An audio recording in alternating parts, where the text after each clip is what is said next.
Hello students, welcome आप सभी का हमारे यूट्यूब चैनल पे। स्टूडेंट्स, आज आपसे हम बहुत दिनों बाद में मुलाकात कर रहे हैं। आज हम इलेक्ट्रोकेमिस्ट्री का एक नया वीडियो लेकर आपके सामने प्रस्तुत हुए हैं। और स्टूडेंट्स, ये लेक्चर हमारे लिए बहुत बहुत इम्पोर्टेंट होने वाला है, क्योंकि इस लेक्चर का कनेक्शन आगे सभी अन्य लेक्चर से होगा। इसलिए हम आज के लेक्चर का अनुभव आपके सामने शेयर कर रहे हैं। और उस टॉपिक का जो नाम है, जिसके बारे में हम अध्ययन करेंगे, मानक हाइड्रोजन इलेक्ट्रोड। मानक हाइड्रोजन इलेक्ट्रोड।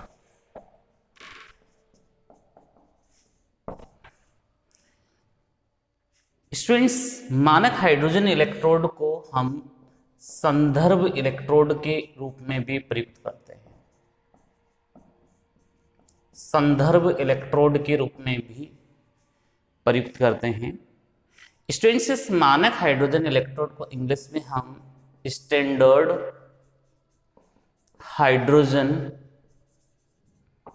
इलेक्ट्रोड के नाम से जानते हैं, जिसको हम SHE शॉर्ट में हम कहेंगे CSHE।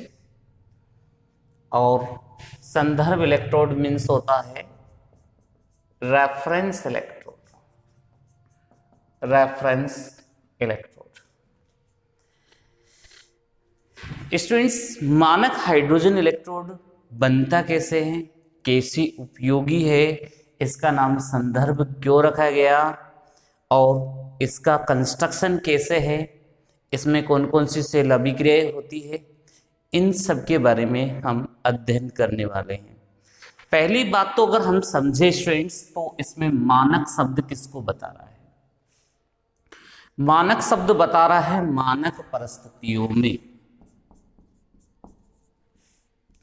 मानक परिस्थितियों में स्टूडेंट्स, जब भी ये मानक वर्ड आता है तो मानक परिस्थितियां क्या होती है, ये आपको दिमाग में सेट कर लेनी चाहिए। मानक परिस्थितियों से तात्पर्य होता है टेम्परेचर 290 केल्विन, जो दाब है, प्रेशर है, वो 1 atm या 1 बार होगा, और जो मोलेरिटी या नॉर्मेलिटी होगी वो 1 मोलर, या हम इसको आजकल सक्रियता से भी बता रहे हैं, तो ये 1 होनी चाहिए। ये सभी तीनों मानक परिस्थितियों को बताता है। स्टूडेंट्स, मानक परिस्थितियों में किसी हाइड्रोजन इलेक्ट्रोड का अगर हम विभव का मापन करते हैं, और इसकी सहायता से यदि हम किसी अन्य अर्ध सेल का विभव ज्ञात कर ले,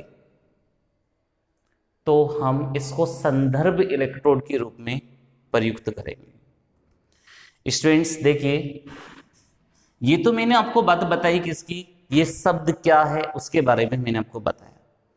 अब इसका कंस्ट्रक्शन कैसे होता है विद्यार्थियों, एक हम बीकर लेंगे, एक पात्र लेंगे जिसे हम कह सकते हैं, और उसमें हम एक प्लेटिनम का तार, प्लेटिनम लेपित आयताकार झिल्ली से संबंधित कर देंगे। ऐसे ये पीटी तार है, प्लेटिनम का तार है, और ये पीटी लेपित आयताकार फॉइल है, पीटी लेपित आयताकार झिल्ली बोल दो। और इस पूरी व्यवस्था को हमने 1 मोलर HCl के विलयन में रखा है। 1m या 1n HCl के विलयन में रखा है, जिसमें H+ आयन की सक्रियता A बराबर 1 है। H+ आयन की सक्रियता A बराबर 1 है। इसको आप ऐसे भी लिख सकते हैं, सक्रियता को रिप्रेजेंट करने का तरीका AH+ = 1। स्टूडेंट्स, इस प्लेटिनम तार को कवर किया गया है एक कांच की नली से, जो नीचे की ओर ओपन है, नीचे की ओर खुली हुई है, और इस कांच की नली में विलयन के रूप में मरकरी भर ली गई है। ये मरकरी भर ली गई है। मरकरी का विलयन है Hg विलयन, और इस विलयन में हमने हाइड्रोजन गैस 1 atm दाब पर प्रवाहित की है, 1 atm दाब पर प्रवाहित की है, जिससे यहां पर हाइड्रोजन गैस के बुलबुले बनते हैं, H2 गैस के बुलबुले। विद्यार्थियों, यही मानक हाइड्रोजन इलेक्ट्रोड होता है। तो सबसे पहले तो आपको इसका कंस्ट्रक्शन समझ में आना चाहिए। प्लेटिनम का तार है, एक प्लेटिनम लेपित आयताकार झिल्ली से संबंधित है, और एक कांच की नली से आवृत है, जिसके ऊपरी हिस्से से हाइड्रोजन गैस 1 atm दाब पर प्रवाहित है। इस संपूर्ण व्यवस्था को 1m या 1n HCl के विलयन में व्यवस्थित किया गया है। तो विद्यार्थियों, ऐसी परिस्थिति में इनमें सेल अभिक्रिया होती है। तो एनोड और कैथोड पर इनमें सेल अभिक्रिया होती है। तो देखिए, एनोड पर सेल अभिक्रिया जो होती है वो ऑक्सीकरण की होती है। तो एनोड पर ऑक्सीकरण होगा। एनोड पर क्या होगा बच्चों? ऑक्सीकरण होगा। तो ऑक्सीकरण में क्या होता है? इलेक्ट्रॉन ग्रहण किए जाते हैं और सॉरी त्यागे जाते हैं। तो यहाँ H2 गैस जो आप प्रोवाइड कर रहे हैं, ये 2H प्लस और 2 इलेक्ट्रॉन त्याग देगी। ये एक्वस फॉर्म में है। स्टूडेंट्स, एनोड पर ऑक्सीकरण के लिए अगर हम सेल आरेख लिखे, इसका सेल आरेख प्रदर्शित करेंगे इस अर्ध सेल अभिक्रिया के लिए, तो सेल आरेख कैसे लिखेंगे? PtH2 gas. बच्चों, गैसीय अभिकारक के लिए अक्रिय इलेक्ट्रोड प्लेटिनम प्रयुक्त किया जाता है, और जब गैस है तो इसका वायुमंडलीय दाब 1 atm है ऑब्लिक 2H प्लस। अब जहां H प्लस एक्वस लिखा जाता है आयन की सांद्रता को, तो उसके साथ उसकी मोलरिटी भी बताएंगे। यहाँ पर 1m H plus aqueous 1m। तो स्टूडेंट्स, ये एनोड पर ऑक्सीकरण अभिक्रिया के लिए सेल आरेख है। विद्यार्थियों, ऐसे ही कैथोड पर क्या होता है? अपचयन होता है।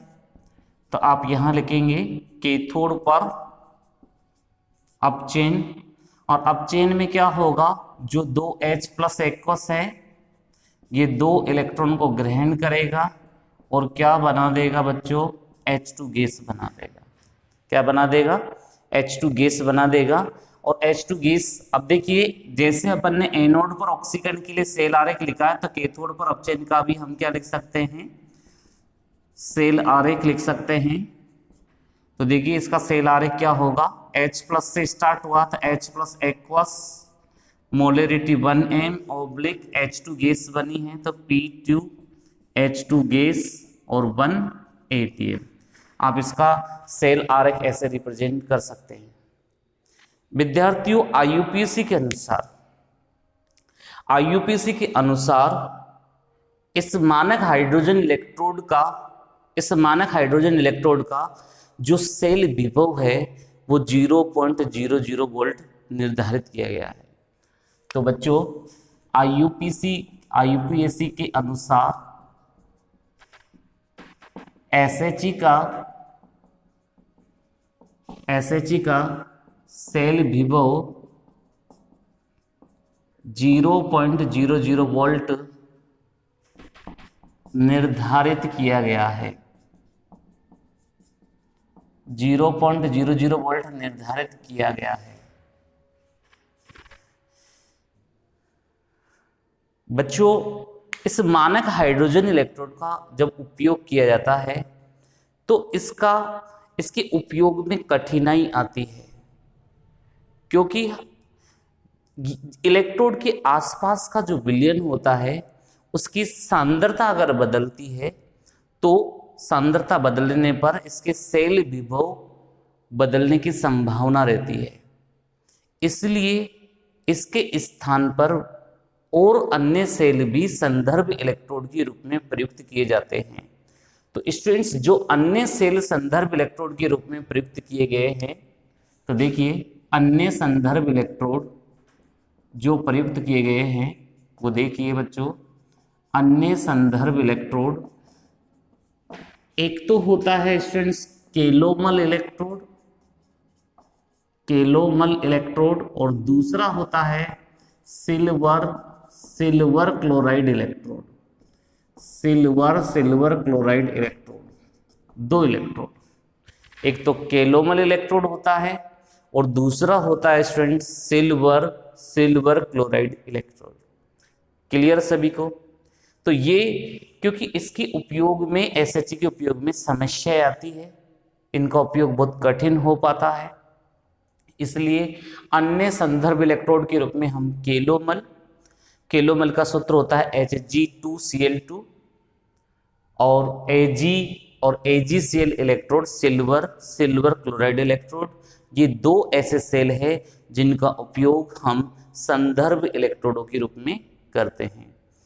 तो बच्चों, मानक हाइड्रोजन इलेक्ट्रोड, दिमाग में इसकी ऐसी छवि बनाइए आप। मानक हाइड्रोजन इलेक्ट्रोड एक ऐसा इलेक्ट्रोड होता है जिसकी सहायता से हम किसी भी अर्ध सेल का इलेक्ट्रोड विभव, मानक इलेक्ट्रोड विभव ज्ञात कर सकते हैं। यदि हमको किसी भी सेल का सेल विभव दे रखा हो तो हम एक अर्ध सेल के साथ इसको जोड़कर हम दूसरे अर्ध सेल का जो सेल विभव है, मानक इलेक्ट्रोड विभव है, उसका मापन कर सकते हैं। इसीलिए हम इसका क्या नाम रख रहे हैं? संदर्भ इलेक्ट्रोड नाम रख रहे हैं। नाम में बहुत इंपॉर्टेंस है। अब बच्चों सुनिए, चलो ये मैंने आपको बता दिया, लेकिन अब बोर्ड एग्जाम में क्वेश्चन कैसे कैसे बनेंगे, क्या क्या क्वेश्चन पॉसिबिलिटी है बनने की। तो देखिए, अब तक जो क्वेश्चन बने हैं और आने वाले समय में जो क्वेश्चन बनेंगे, मैं आपको उनके बारे में वन बाय समझा रहा हूं। स्टूडेंट्स, पहला क्वेश्चन तो इसमें जो बना है अब तक, वो ये बना है कि इसका डायग्राम बनाइए। एक डायग्राम पूछा है बोर्ड में, डायग्राम का क्वेश्चन पहले आ चुका है। दूसरा क्वेश्चन जो इसमें बनेगा और बना है कि मानक हाइड्रोजन इलेक्ट्रोड में होने वाली सेल अभिक्रियाएं लिखिए। ये दोनों सेल अभिक्रियाएं, एनोड पर ऑक्सीकरण और कैथोड पर अपचयन, ये बना है। तीसरा क्वेश्चन इसका जो बना है, ये बना है कि मानक हाइड्रोजन इलेक्ट्रोड को संदर्भ इलेक्ट्रोड के रूप में कैसे प्रयुक्त करते हैं, एक उदाहरण सहित समझाइए। तो मैं एग्जाम्पल्स आपको बताऊंगा अभी, लेकिन फिलहाल आप केवल इसको अभी देखिए, एग्जाम्पल्स में आपको बता दूंगा। एक क्वेश्चन ये बना है स्टूडेंट्स, 2021 के लिए जो क्वेश्चन वेरी इंपॉर्टेंट है वो ये है कि एसएचजी के अलावा, मानक हाइड्रोजन इलेक्ट्रोड के अलावा दो अन्य संदर्भ इलेक्ट्रोडों के उदाहरण दीजिए। तो इसका आंसर जाएगा केलोमल इलेक्ट्रोड और सिल्वर क्लोराइड इलेक्ट्रोड, ये आंसर इसका जाएगा। स्टूडेंट्स, मैं इसका एप्लीकेशन कैसे करते हैं ये आपको जस्ट बताऊंगा। पहले मैंने जो आपको ये समझाया है, इसके आप नोट्स बना लीजिए। नोट्स कैसे बनाने हैं इसके, देखिए मैं इस लेसन के 13 वीडियो पहले YouTube पर अपलोड कर चुका हूं। ये 14 नंबर का वीडियो है और इसके भी मैं 1 बाय 1 करके आपको नोट्स लिखवा रहा हूं, इसलिए सभी बच्चे आराम से इनके नोट्स लिख सकते हैं। जो बच्चा फर्स्ट टाइम YouTube पर आया है वो भी आराम से नोट्स इसके टॉपिक के लिख सकता है। क्लियर सभी बच्चों को? तो स्टूडेंट्स, टॉपिक डाल लीजिए मानक हाइड्रोजन इलेक्ट्रोड और संदर्भ इलेक्ट्रोड। इंग्लिश में लिख लीजिए स्टैंडर्ड हाइड्रोजन इलेक्ट्रोड और रेफरेंस इलेक्ट्रोड।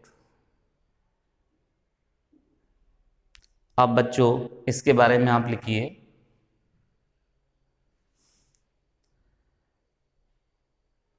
मानक हाइड्रोजन इलेक्ट्रोड प्लेटिनम के तार को प्लेटिनम लेपित आयताकार झिल्ली से बंधित करके 1 मोलर HCl के विलयन में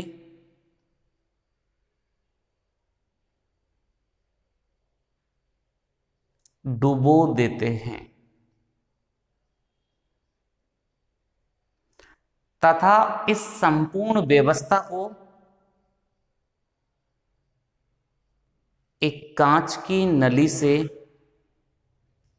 ढक देते हैं। इस नली का निचला हिस्सा खुला रहता है तथा इस नली के ऊपरी हिस्से में दाईं ओर से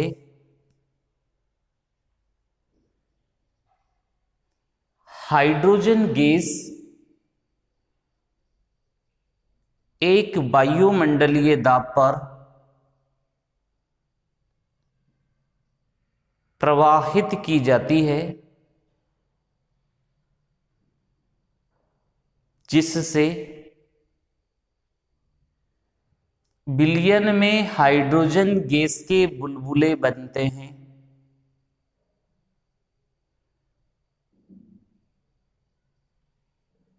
तथा निम्न सेल अभिक्रिया होती है।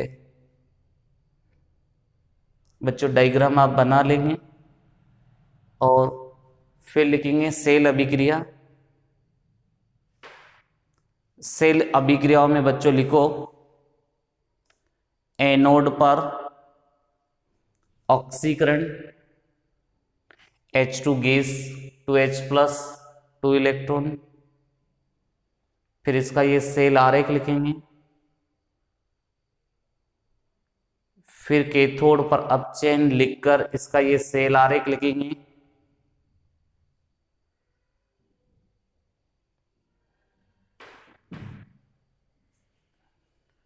जब आप इनको लिख लेते हैं तो अगली लाइन से आप लिखिए IUPAC के अनुसार मानक हाइड्रोजन इलेक्ट्रोड का सेल विभव स्वेच्छा से 0.00 वोल्ट मान लिया जाता है। 0.00 वोल्ट मान लिया जाता है।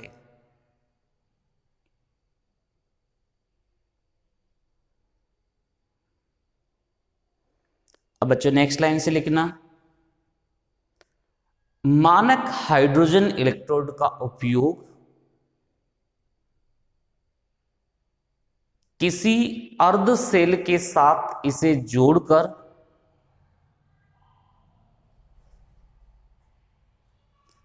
अर्ध सेल के इलेक्ट्रोड विभव के मापन में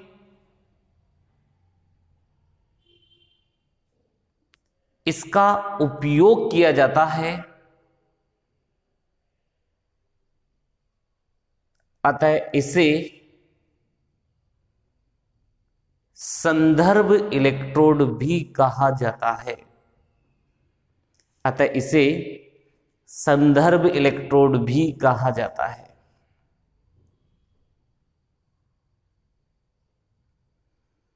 लेकिन SHE का उपयोग बहुत कठिन होने के कारण अन्य संदर्भ इलेक्ट्रोडों के रूप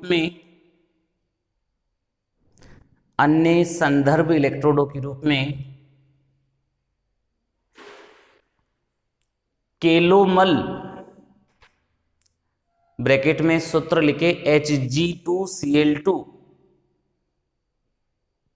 तथा सिल्वर क्लोराइड इलेक्ट्रोड प्रयुक्त किया जाता है। सिल्वर क्लोराइड इलेक्ट्रोड प्रयुक्त किया जाता है। क्लियर है सभी बच्चों को? मैं उम्मीद करूंगा कि क्लियर होगा। आगे आपको बात समझ में सभी को? ठीक है ना? चलिए अब हम ये देखेंगे कि इसकी सहायता से कैसे हम अन्य सेल का सेल विभव ज्ञात कर सकते हैं।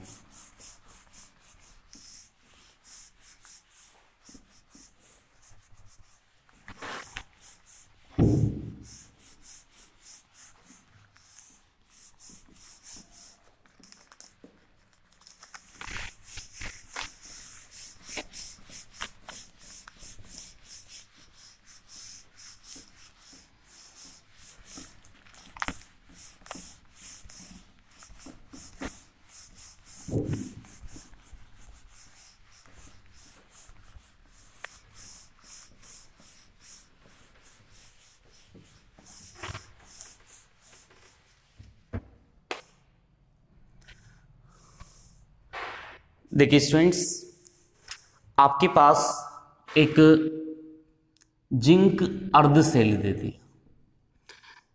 क्या है? जिंक अर्ध सेल।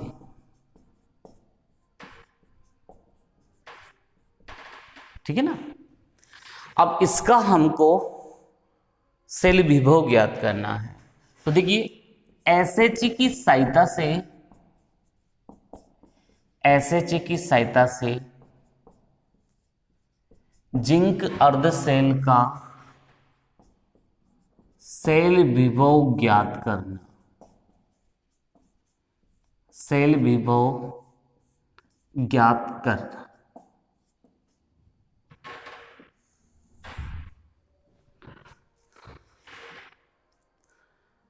स्टूडेंट्स, इसके लिए आपको पहले डायग्राम बनाना पड़ेगा। देखिए ये आपके पास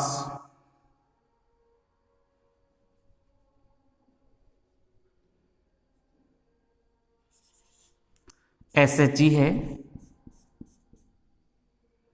इसकी ये पूरी व्यवस्था है।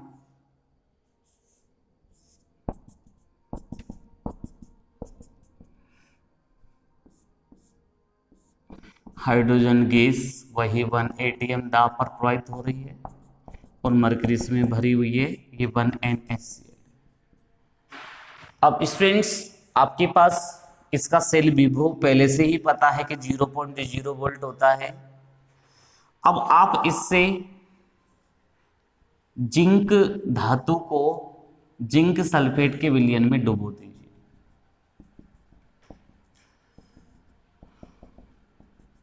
ये जिंक सल्फेट का विलयन है और ये जिंक धातु है। बाह्य परिपथ में आप इनको बता दीजिए कि इसमें विक्षेप कैसे आएगा, और यानी कि आप एमीटर और कुंजी से आप यहां इनको कनेक्ट कर दीजिए बाह्य परिपथ में। लेकिन आंतरिक परिपथ को पूर्ण करने के लिए आपको क्या लगाना पड़ता है बच्चों? लवण सेतु लगाना पड़ता है। ये आपने लवण सेतु लगा दिया।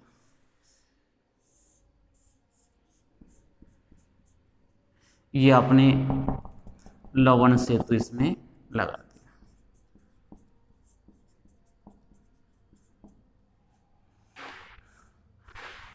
अब इनमें वही रिएक्शन होगी। सपोज करें ये इसमें अपचयन हो रहा है, इसमें ऑक्सीकरण हो रहा है, लेकिन लेफ्ट हैंड साइड हम जोड़ रहे हैं, तो लेफ्ट हैंड साइड हम जोड़ रहे हैं तो यहाँ ऑक्सीकरण हो रहा है और यहाँ अपचयन हो रहा है। तो ऑक्सीकरण में क्या होगा? H2 गैस 2H प्लस और 2 इलेक्ट्रॉन रिलीज करेगी। ठीक है?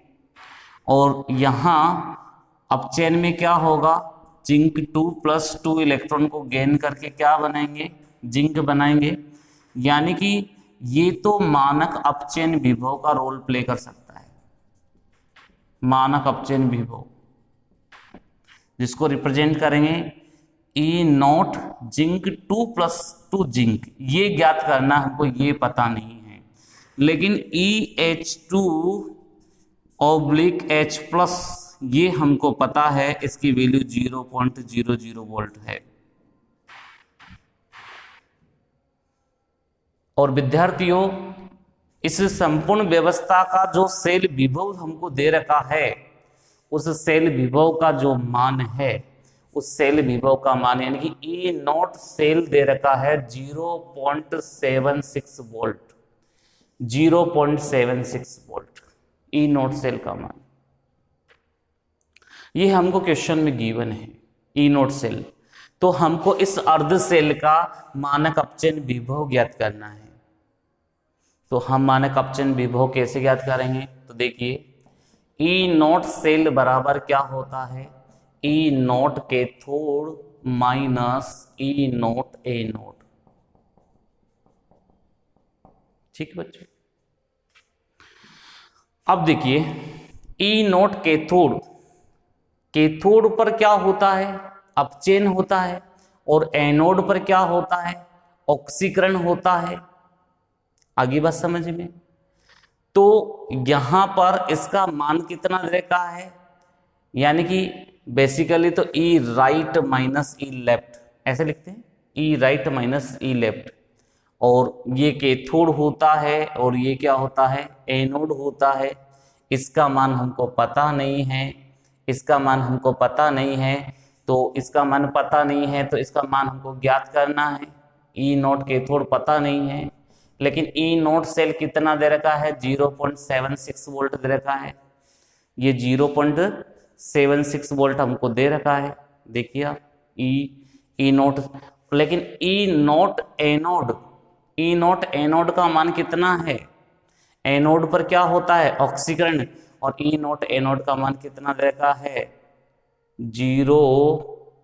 एनोड पर E naught cathode minus E naught anode, यानी कि कैथोड पर अपचयन होता है, और अपचयन होता तो ये जिंक +2 से जिंक का बना हुआ है, ई नॉट एनोड है, और एनोड पर हमने क्या ले रखा है, ऑक्सीकरण ले रखा है, और इसकी वैल्यू कितनी है, 0.00 वोल्ट है। आगे बात समझ में, 0.00 वोल्ट है। तो अगर आपसे पूछे कि ई नॉट कैथोड कितना होगा, तो E naught cathode equal to क्या होता है, E naught cathode equal to क्या होगा, E naught cell, E naught cathode equal to क्या हो जाएगा। देखिए, आप इस ई नॉट कैथोड को इधर लेके जाइए, थोड़ा इधर देखिए सभी बच्चे, देखिए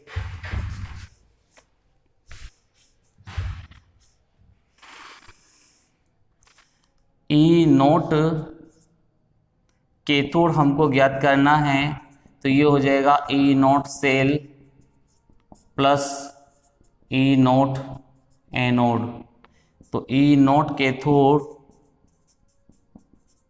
इक्वल टू हो जाएगा E naught cell, E naught cell कितना है, 0.76 volt plus E naught anode कितना है, 0.0 वोल्ट।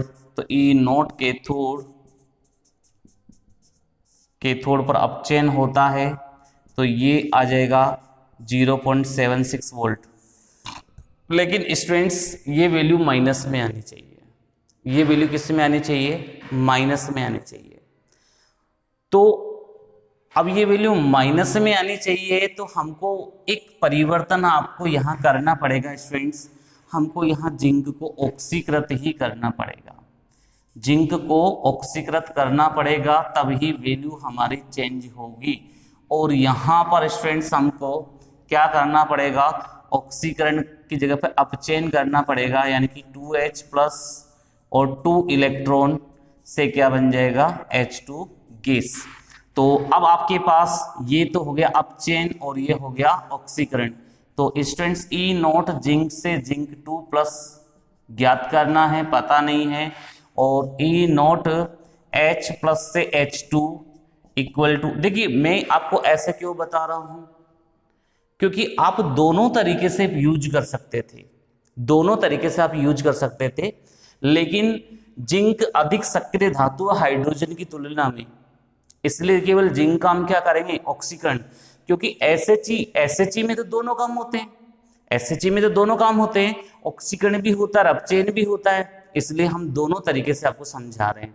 एक तरीका ये भी है, लेकिन इसका रिजल्ट प्लस में आ रहा है, जो कि रिजल्ट गलत है, रिजल्ट गलत है। तो हमको क्या करना पड़ेगा स्टूडेंट्स, हमको ऐसे लिखना पड़ेगा E note H plus oblique H2, और इसकी वैल्यू फिक्स होती है 0.00 वोल्ट। अब हमारा रिजल्ट चेंज हो जाएगा। तो देखिए अब हमको रिजल्ट को चेंज करना है, तो देखिए हमारे पास E नोट कैथोड, और कैथोड पर क्या होता है, अपचयन होता है। तो E नोट सेल, जिसकी वैल्यू हमारे पास कितनी है, 0.76 वोल्ट है।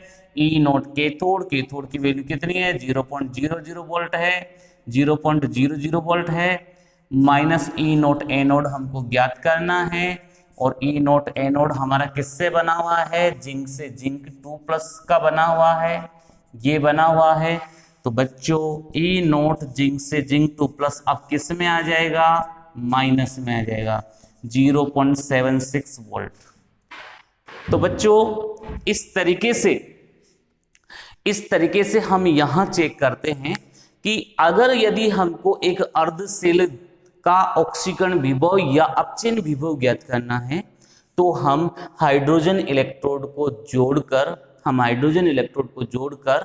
परिपथ को पूर्ण करके, अगर हमको सेल विभव दे रखा हो, तो अगर दो राशि हमको पता चल जाती है, तो तीसरी अननोन जो राशि है हमको ऑटोमेटिक पता चल जाएगी। तो स्टूडेंट्स आपको इसमें क्या करना है, सबसे पहले ये टॉपिक डालना है, एसएचई की सहायता से जिंक अर्ध सेल का सेल विभव ज्ञात करना। इसके बाद में ये डायग्राम बना लेना। डायग्राम बनाने के बाद में दोनों की अर्ध सेल अभिक्रिया लिखनी है। इसके नीचे तो आपको क्या लिखना है, अपचयन अर्ध सेल विभव, अपचयन अर्ध सेल अभिक्रिया, अपचयन अर्ध सेल अभिक्रिया। और इसके नीचे क्या लिखना है, ऑक्सीकरण अर्ध सेल अभिक्रिया, ऑक्सीकरण अर्ध सेल अभिक्रिया, ये लिखना है। ये मान आपको दे रखा है, आईयूपीसी ने दे रखा है, और ये मान आपको ज्ञात करना है मानक ऑक्सीकरण विभव का। तो आप, और ई नोट सेल आपको दे रखा है, तो आप कैसे ज्ञात करेंगे, इस सूत्र से ज्ञात करेंगे, ई नोट सेल बराबर ई नोट कैथोड माइनस ई नोट एनोड। इसके बाद में ये कैलकुलेशन कर लेना, और फाइनल रिजल्ट आप लेके आ जाएंगे, ई नोट जिंक से zinc 2+ equal to minus 0.76 volt. ये मान मैंने आपको गैल्वेनी सेल में जब उसका सेल विभव ज्ञात किया था 1.10 वोल्ट तब बताया था, तब वहां डायरेक्ट बताया था मैंने आपको। लेकिन अब आप यहां डायरेक्ट नहीं, इनडायरेक्ट वे में देख सकते हैं कि माइनस 0.76 वोल्ट यहां पर यूज होता है। क्लियर सभी को?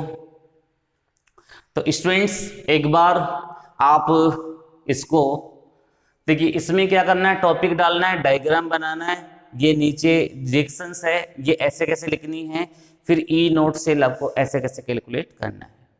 क्लियर सभी बच्चों को? एक बार आप इसको नोट कर लीजिए, स्क्रीनशॉट आप ले लीजिए, फिर आगे बढ़ते हैं बेटाओ।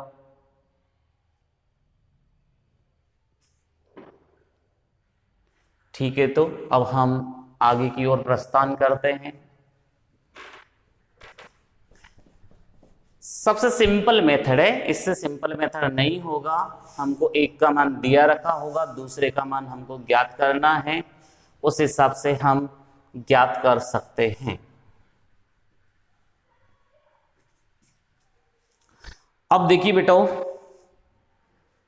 इसके बाद में हम आपसे डिस्कस करते हैं, आपने नाम सुना होगा विद्युत रासायनिक श्रेणी का, नाम सुना होगा सभी ने।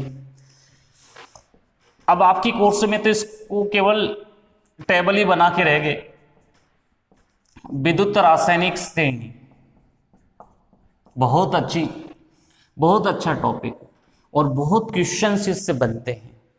लेकिन इसी टॉपिक को एनसीईआरटी में ज़्यादा डिटेल में नहीं दे रखा, इलेक्ट्रोकेमिकल सीरीज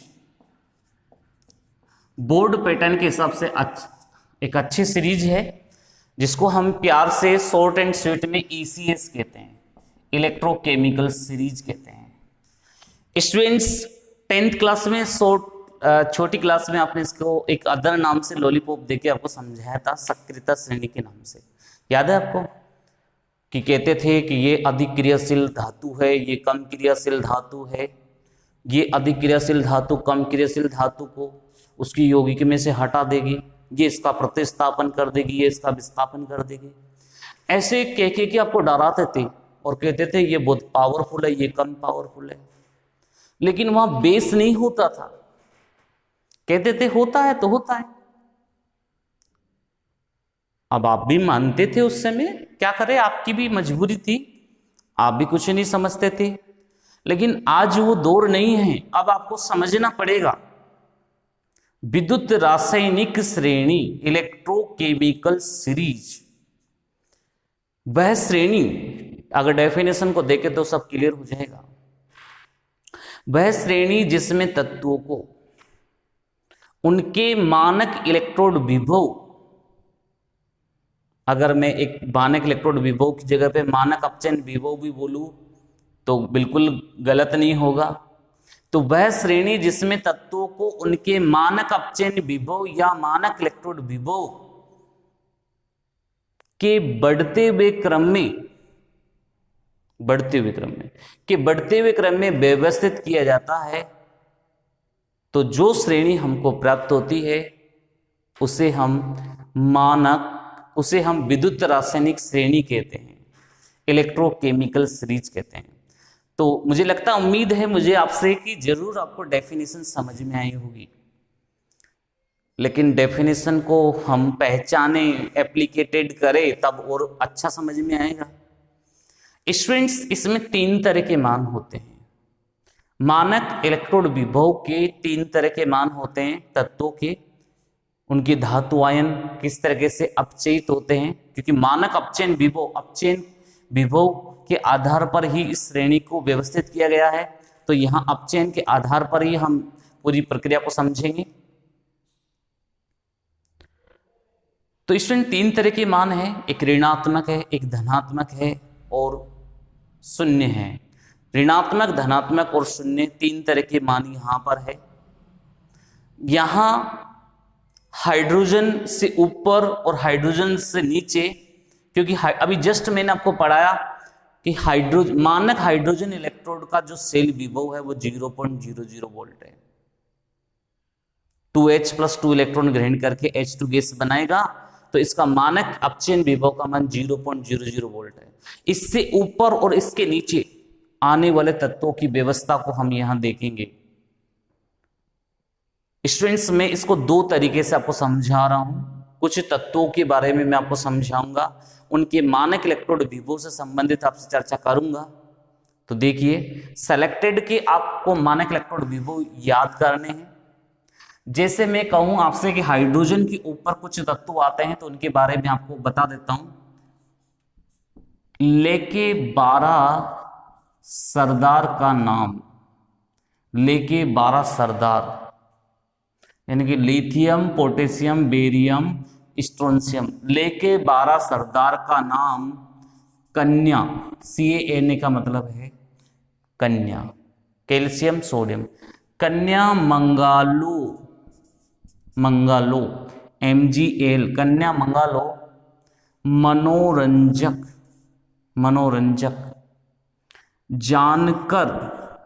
जानकर जिंक और सिया, जानकर CD, जानकर फिर CD कोई नहीं सुनेगा, जानकर फिर CD कोई नहीं सुनेगा, पंजाब है, जानकर CD कोई नहीं सुनेगा, पंजाब है। स्टूडेंट्स, इस हाइड्रोजन के ऊपर जितने भी तत्व आ रहे हैं उनके मानक इलेक्ट्रोड विभव का मान ऋणात्मक होता है, उनके मानक इलेक्ट्रोड विभव का मान ऋणात्मक होता है। यानी कि अगर हम इनके मानक इलेक्ट्रोड विभव और बेसिकली इलेक्ट्रोड विभव कौन से हैं, अपचयन विभव, ई नॉट रिडक्शन। अगर मैं आपको दो मान से चर्चा करवाऊं, एक तो इसका लिथियम का -3.05 वोल्ट होता है और हाइड्रोजन का 0.00 वोल्ट होता है, तो आप सीधे सीधे समझ रहे होंगे, आपको सीधा सीधा यहां समझ में आ रहा होगा कि माइनस से प्लस की ओर जा रहे हैं, माइनस से प्लस की ओर जा रहे हैं। यानी कि स्टैंडर्ड रिडक्शन पोटेंशियल एसआरपी का मान बढ़ रहा है, एसआरपी का मान बढ़ रहा है, स्टैंडर्ड रिडक्शन पोटेंशियल का मान बढ़ रहा है। लेकिन ये ऊपर से नीचे तो स्टैंडर्ड रिडक्शन पोटेंशियल का मान बढ़ रहा है। अब आप ये हाइड्रोजन के ऊपर आने वाले हैं सभी, और जितना स्टैंडर्ड रिडक्शन पोटेंशियल का मान कम होता है उसकी अपचायक प्रवृत्ति उतना ही ज्यादा होती है। तो बच्चों नीचे से ऊपर अपचायक गुण बढ़ता है, अपचायक प्रवृत्ति का बढ़ता हुआ क्रम, अपचायक प्रवृत्ति का बढ़ता हुआ क्रम।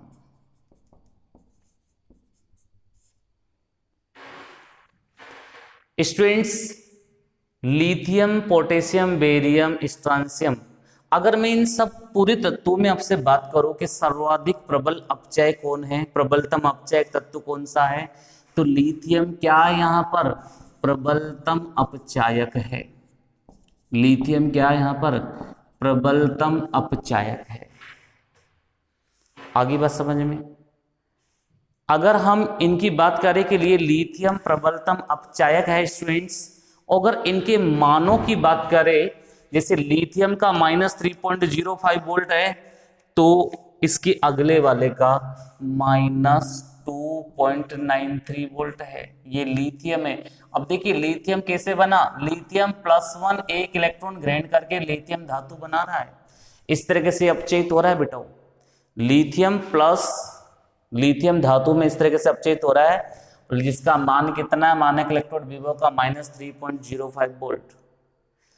अगर हम पोटेशियम की बात करते हैं तो पोटेशियम के +1 इलेक्ट्रॉन ग्रहण करके पोटेशियम बना रहा है, जिसका मानक इलेक्ट्रोड विभव या मानक अपचयन विभव का मान कितना है, -2.93 वोल्ट। तो बड़ा है मान बढ़ रहा है। अगर हम बेरियम की आपसे चर्चा करें तो बेरियम का मान है -2.89 वोल्ट। इसमें बेरियम 2+2 इलेक्ट्रॉन को ग्रहण करके बेरियम बनाता है, मान बढ़ रहा है -2.89 वोल्ट। अगर हम कैल्शियम की बात करें, स्ट्रांसियम की बात करें, अगर हम तो स्ट्रांसियम की अगर हम इसको 2.91 ले लेते हैं, 91 वोल्ट ले लेते हैं, और स्ट्रांसियम की अगर आपसे बात करें स्टूडेंट्स तो यहां -2.89 वोल्ट हो जाएगा, 89 वोल्ट। ये Sr2+ से 2 इलेक्ट्रॉन ग्रहण करके Sr स्ट्रांसियम बना देगा। तो आप समझ रहे होंगे कि ये मान टॉप टू बॉटम बढ़ते हैं। अब बच्चों, अब हाइड्रोजन के ऊपर आने वाले तत्वों को आप इस तरीके से याद कर लेना, है ना। ऐसे और भी ट्रिक हम बना सकते हैं इसकी। इनकी ट्रिक देखिए, ट्रिक के बेस पर अगर हम चर्चा करें तो ट्रिक वाली बात यहां देखिए, लिखा खत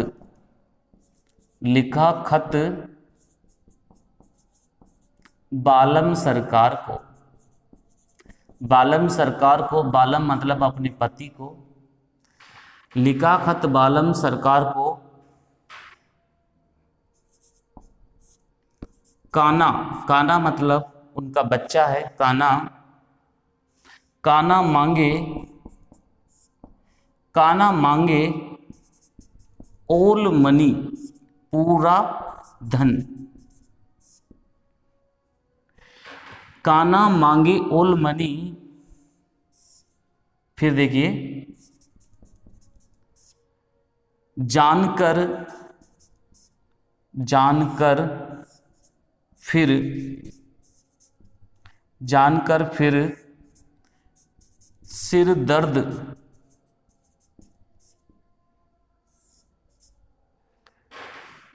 सिर दर्द कोई नहीं, सिर दर्द, सिर दर्द, जानकर फिर सिर दर्द को नहीं सुनता, जानकर फिर सिर दर्द को नहीं सुनता,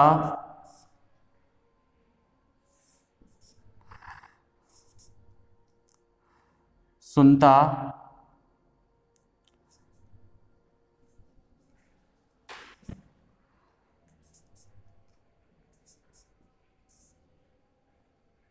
पद, सुनता पब्लिक है, सुनती पब्लिक है। देखिए लिखा खत बालम सरकार को, लिखा खत बालम सरदार को, काना मांगे, काना उनका बच्चा है, काना मांगे ओल मनी, पूरी मनी, जानकर फिर सिरदर्द को नहीं सुनती पब्लिक है, जानकर फिर सिरदर्द को नहीं सुनती पब्लिक है। तो स्टूडेंट्स इस तरीके से आप इसको लर्न कर सकते हैं विद्युत रासायनिक श्रेणी के एक पार्ट को। स्टूडेंट्स ये टेबल अभी पूरी नहीं हुई है, ये तो हाइड्रोजन के ऊपर आने वाले माइनस वाले हैं, लेकिन इसके नीचे भी जो तत्व आते हैं उनकी भी हम आपसे चर्चा करते हैं। लेकिन पहले हमको इसको एक टेबल, एक पूरी टेबल बनानी है स्टूडेंट्स। पहले मैं आपको थोड़ी सी जानकारी दे देता हूँ, फिर इस टेबल को मैं एक बार एक साथ पूरी आपको लिखवा दूंगा। पहले इसके बारे में लिखिए, टॉपिक डाल लीजिए सभी बच्चे, विद्युत रासायनिक श्रेणी। सभी स्टूडेंट्स टॉपिक डाल लें विद्युत रासायनिक श्रेणी, और इसमें लिखिए जब तत्वों को उनके मानक अपचयन विभव के बढ़ते हुए क्रम में व्यवस्थित करने पर जो श्रेणी प्राप्त होती है उसे विद्युत रासायनिक श्रेणी कहते हैं, उसे विद्युत रासायनिक श्रेणी कहते हैं।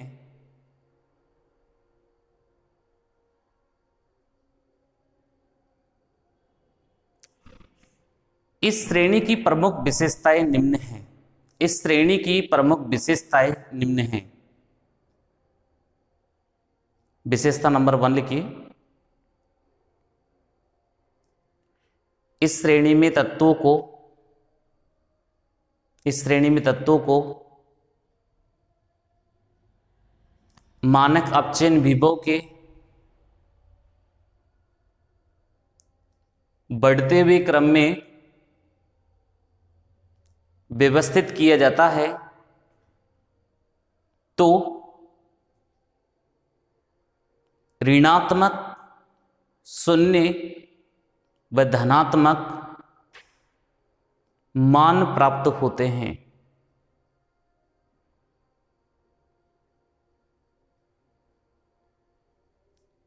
सेकंड पॉइंट, मानक अपचयन विभव का मान जितना कम होता है, अर्थात अधिक ऋणात्मक होता है,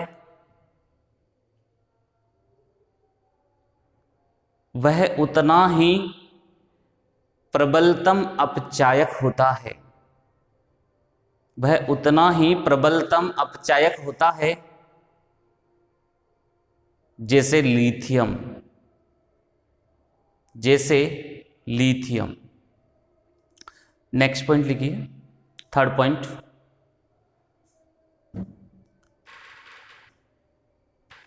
मानक अपचयन विभव का मान बढ़ने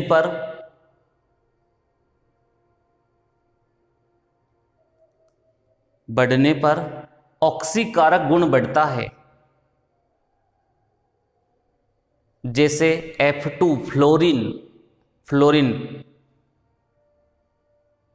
प्रबलतम ऑक्सीकारक होती है। F2 प्रबलतम ऑक्सीकारक होती है क्योंकि इसका मानक अपचयन विभव का मान सर्वाधिक धनात्मक +2.87 वोल्ट होता है, +2.87 वोल्ट होता है।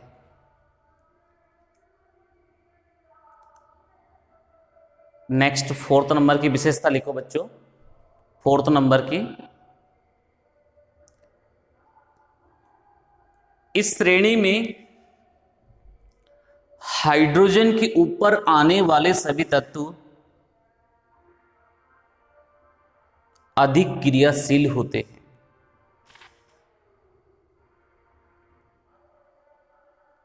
अतः ये अम्लों से क्रिया करके हाइड्रोजन गैस देते हैं,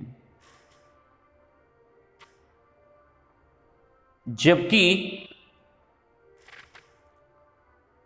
हाइड्रोजन के नीचे आने वाले तत्व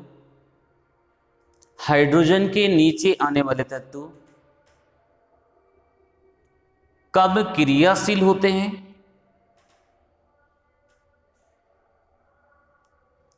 अतः अम्लों से क्रिया करके हाइड्रोजन गैस नहीं देते हैं। अम्लों से क्रिया करके हाइड्रोजन गैस नहीं देते हैं। स्टूडेंट्स, इसका अच्छा एग्जाम्पल है और बहुत अच्छा क्वेश्चन बन सकता है इसका। देखिए जिंक अधिक क्रियाशील धातु है, आप सभी देख रहे हैं, ये जिंक रही अधिक क्रियाशील धातु है, हाइड्रोजन के ऊपर है।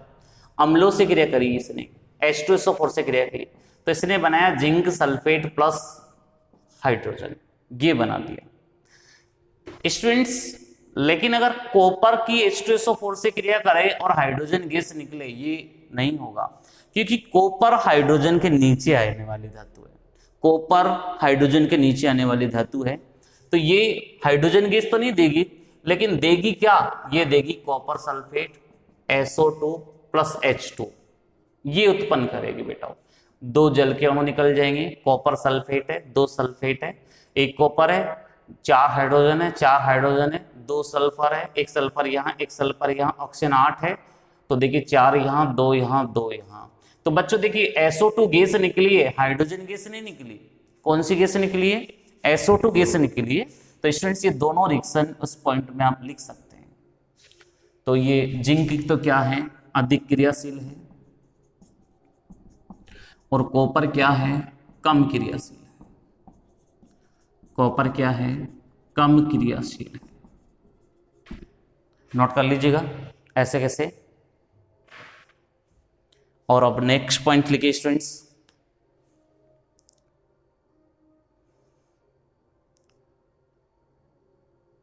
अधिक क्रियाशील धातु कम क्रियाशील धातु को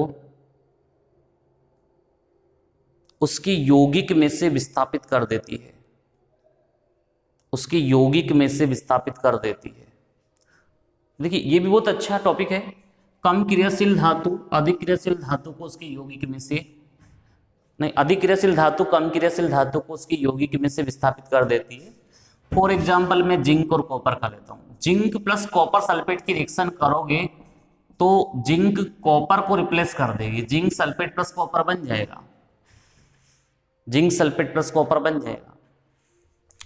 लेकिन अगर आपने कॉपर की रिएक्शन जिंक सल्फेट से करवाई तो कॉपर तो कम क्रियाशील है और जिंक अधिक क्रियाशील है, तो यहां नो रिएक्शन, कोई रिएक्शन नहीं होगी।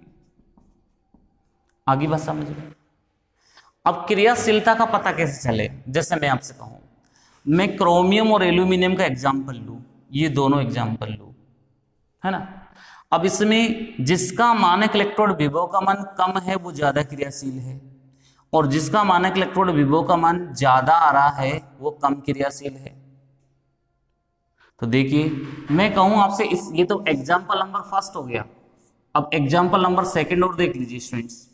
मैं कहूं एल्यूमिनियम प्लस 2 Cr2O3, Cr2O3 तो बन जाएगा Al2O3 प्लस 2 Cr। ये रिएक्शन तो पॉसिबल है, 2 एल्यूमिनियम प्लस Cr2O3 से बन जाएगा Al2O3 प्लस 2 Cr, ये तो पॉसिबल है। लेकिन मैं कहूं कि 2 Cr plus Al2O3 no reaction, इनमें कोई रिएक्शन नहीं होगी, क्योंकि एल्यूमिनियम ज्यादा क्रियाशील है, क्रोमियम कम क्रियाशील है। ये इनके मान से भी हमको पता चल रहा है। आगे बात समझ में क्लियर है सभी को? तो ये दोनों एग्जाम्पल स्टूडेंट्स नोट कर लीजिए, ये दोनों एग्जाम्पल नोट कर लीजिए। स्टूडेंट्स मैंने आपको कुछ विशेषताएं लिखी, अब मैं आपको, अब आप क्या करेंगे स्टूडेंट्स, ये टेबल ऐसे कैसे नोट कर लें, ये टेबल ऐसे कैसे नोट करें, और इसके नीचे का मैटर मैं आपको बताता हूं। पहले इसको ऐसे कैसे नोट कर लीजिएगा, ये ऐसे कैसे नोट कर ले, और अब इसके नीचे का मैटर देखिए, यानी कि हाइड्रोजन के नीचे कौन कौन से एलिमेंट्स आते हैं उनके बारे में भी आपसे डिस्कस कर लेते हैं। तो देखिए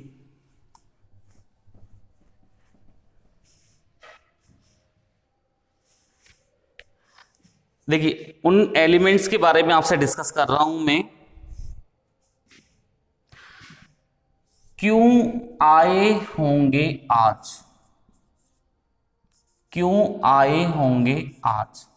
हम कभी कभी परेशान होके कहते हैं यार आज क्यों आए होंगे, क्यों आए होंगे आज।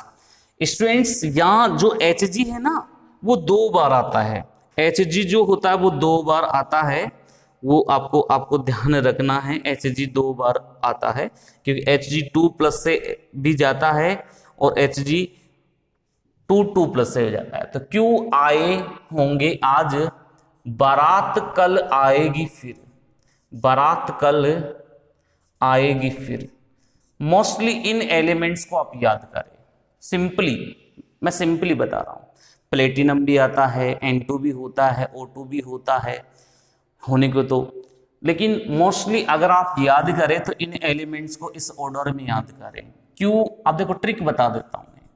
क्यों आए होंगे आज, क्यों आए होंगे आज, बारात कल आएगी फिर। जैसे हम कहते हैं ना यार आज जल्दी आ गए, आज क्यों आए होंगे, बारात तो कल आएगी, ठीक। तो अगर हम इसकी F2 की बात करें तो इस F2 का मानक इलेक्ट्रोड विभव या मानक अपचयन विभव का मान होता है +2.87 वोल्ट होता है बच्चों, +2.87 वोल्ट होता है। और याद करिए कॉपर का +0.34, याद है आप सभी को, मैंने एक जगह यूज भी किया था जब गैल्वेनी सेल बता रहा था आपको, +0.34 वोल्ट, ये इतना मान होता है। तो आप देखिए इसके बीच में ये सब मान क्या हो रहे हैं, बढ़ रहे हैं। तो बढ़ रहे हैं तो ऑक्सीकारक गुण भी क्या हो रहा है, बढ़ रहा है। ऑक्सीकारक गुण का बढ़ता हुआ क्रम, ऑक्सीकारक गुण का बढ़ता हुआ क्रम। तो स्टूडेंट्स F2 क्या हो जाएगा यहां पर, प्रबल ऑक्सीकारक हो जाएगा, ये प्रबल ऑक्सीकारक हो जाएगा। आगे आपको बात समझ में? तो ये टेबल बना लीजिए बच्चों, ये कंप्लीट टेबल आपकी हो जाएगी और मैं उम्मीद करूंगा कि आपको ये समझ में आया होगा। आपकी बुक में इससे रिलेटेड पीछे क्वेश्चन दे रखे हैं, जब मैं आपको सॉल्यूशन बताऊंगा, बुक की पीछे की क्वेश्चन का सॉल्यूशन बताऊंगा तो इसका यूटिलाइजेशन मैं वहां पर जरूर करूंगा। क्लियर है सभी बच्चों को? अगर आपको फिर भी कोई प्रॉब्लम हो तो please ask me, my WhatsApp number आप सबको पता है, माय व्हाट्सअप नंबर 9785926350। इस नंबर पर आप मुझे मैसेज कॉल करके पूछ सकते हैं किसी को भी कोई डाउट हो तो। Okay students, thank you everyone watching for my video. अगर आपको हमारा ये वीडियो पसंद आए तो प्लीज हमारे वीडियो को आप लाइक शेयर एंड सब्सक्राइब जरूर करें। Thank you everyone for watching my video.